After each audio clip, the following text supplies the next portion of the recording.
स्वाहा।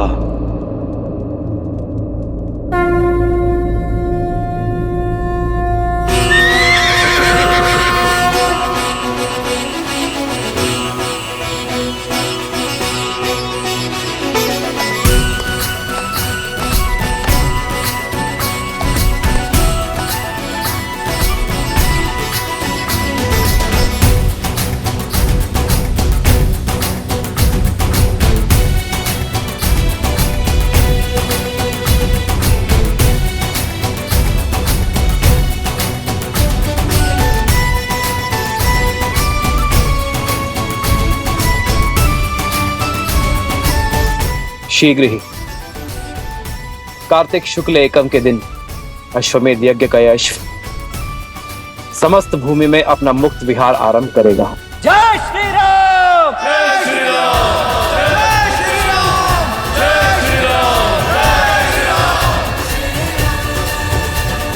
कुश, कुश, अब और चला नहीं जा रहा है, भूख लगी है। भूख का राग मत चलाको, चलते रहो।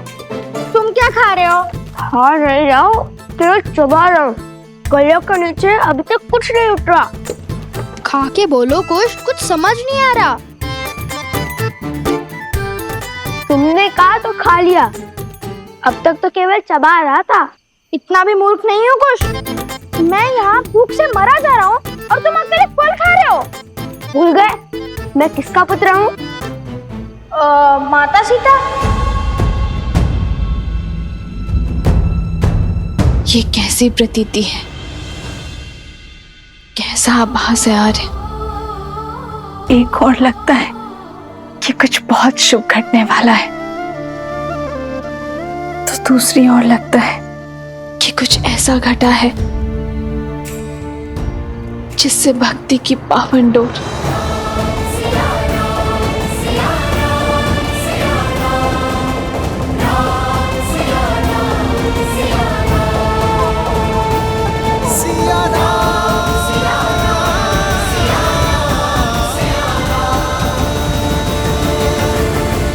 अरे बुद्धि के ध्वनि सोम, मैं तो माता सीता को केवल प्रेम से माता कहता हूँ।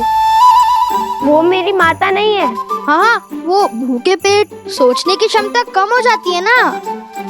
तुम तो वन देवी के पुत्र हो। हाँ हाँ, मैं वन देवी का पुत्र हूँ।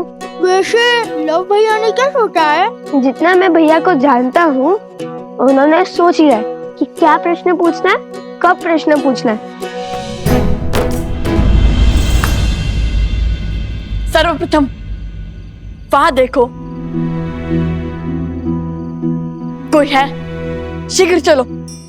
छोड़ो, सबसे पहले भैया को बताने दो कि पहले वो क्या करने वाले, फिर मैं बताऊंगा।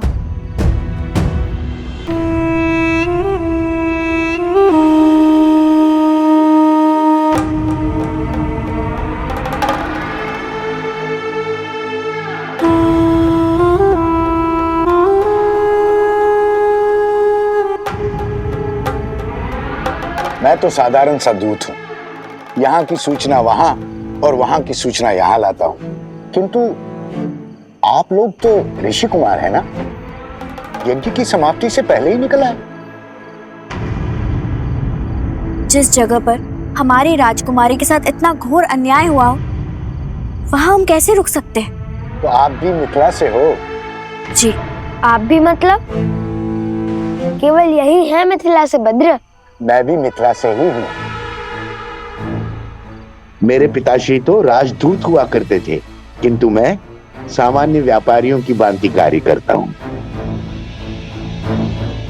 किंतु एक प्रश्न है मन में। पूछिए। जिन्हें मिथिला के राजा ने क्षमा कर दिया, उनसे आप क्यों क्रोधित हैं? आप क्यों नहीं क्षमा कर पा रहे हैं? यहाँ बात क्षमा और दंड की नहीं है, सत्य की है। यदि प्रभु श्री राम अपराधी होते तो भला भगवान वाल्मीकि हमें अयोध्या क्यों भेजते? और वो भी कला के बल के साथ। तो फिर निकल क्यों आए? क्या समस्या थी वहां? समस्या थी महारानी सीता की अनुपस्थिति। हम वहां से निकल आए क्योंकि एक ऐसा प्रश्न मन में उठा जिसका उत्तर हमें शीघ्र जानना है। महाराज ने महारानी सीता का त्याग कर दिया, किंतु हमें पूर्ण विश्वास है कि ये निर्णय अकेले महाराज का नहीं था, और ये निर्णय यदि महारानी सीता और महाराज राम का था तो ये प्रश्न भी हमें उन दोनों से एक साथ पूछना होगा।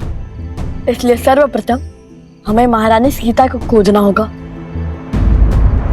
ना जाने कितने प्रश्न उठ रहे होंगे उन दोनों के हृदय में, किंतु हारे यदि उन्हें सत्य का आभास हुआ तो मैं उनके मन में आपका पुष्प मुरझाने नहीं दूंगी।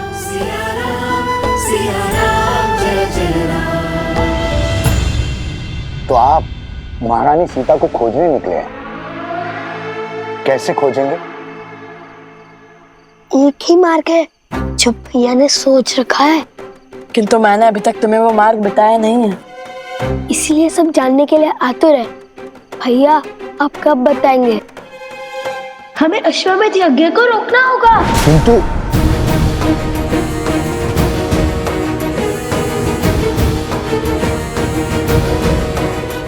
लव, तुमने सच में अश्वमेध यज्ञ के अश्व को रोकने का निर्णय लिया है? हाँ, माता सीता को खोजने के लिए हम अश्वमेध का अश्व रोकेंगे।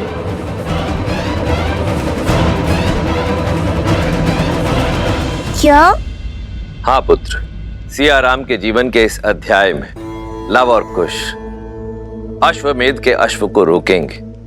उसके पश्चात श्री राम और देवी सीता से प्रश्न भी पूछेंगे। यही विधि का विधान है, नियति का निर्देश है। क्या सोच रहे हो गणेश?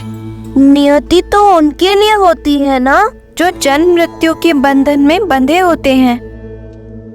ये उनकी नियति नहीं है प्रिय गणेश, ये तो उनकी योजना है जिसके द्वारा वे समय के अंत तक मानव और मानवता को जीवन जीने का, जीवन के विषय में सोचने का मार्ग प्रदर्शित कर रहे हैं। लक्ष्मी और नारायण अपने मूल स्वरूप में धरती पर वास नहीं कर सकते, इसीलिए अपने मानव स्वरूप में वो संसार को मर्यादा का पाठ पढ़ा रहे हैं और अब अपने पुत्रों के कर्मों द्वारा वो संसार को धर्म की शिक्षा देना चाहते हैं। तो अब लव और कुश अपने ही पिता के विरोध में शस्त्र उठाएंगे महादेव? देवी, आप बार बार भूल जाती हैं मैं क्या कहता हूं। धैर्य रखिए, आगे की कथा स्वयं ही हमारे समक्ष प्रकट होगी।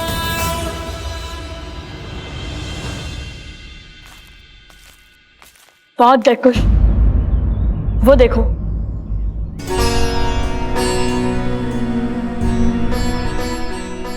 भैया, अयोध्या वासियों ने हमें कितने आनंद से विदा किया था।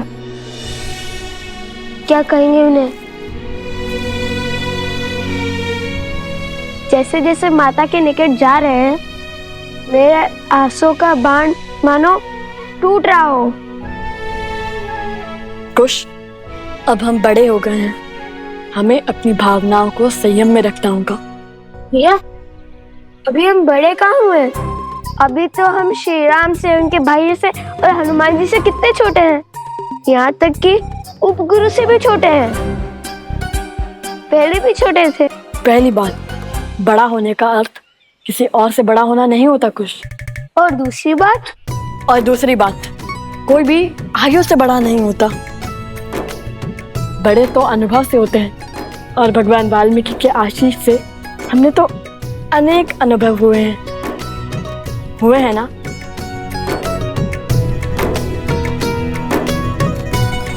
केवल गुरुवर का आशीष ही नहीं भैया, इस सोमकर्ण के कारण भी अनेक अनुभव हुए हैं हमें। हर बार नई समस्या में फंस जाता है।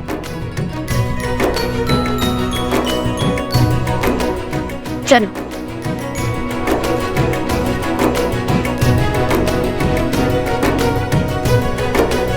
भैया, आज माता नहीं है द्वार पर। मुझे भी आश्चर्य हो रहा है, कदाचित कहीं व्यस्त हो गई होंगी वे।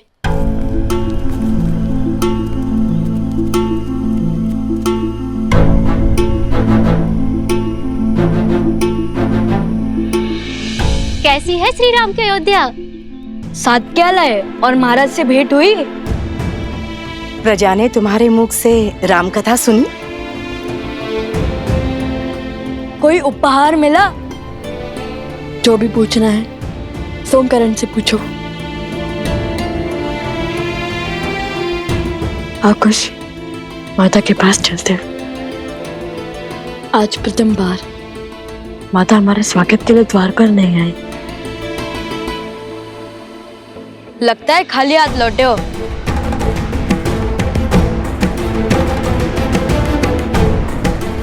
कदापि नहीं। उपहार में जीवन के सबसे महत्वपूर्ण कर्तव्य लाया हूं, जो अब हमें स्पष्ट रूप से दिखाई देने लगा है। आगे क्या करना है पता है हमें।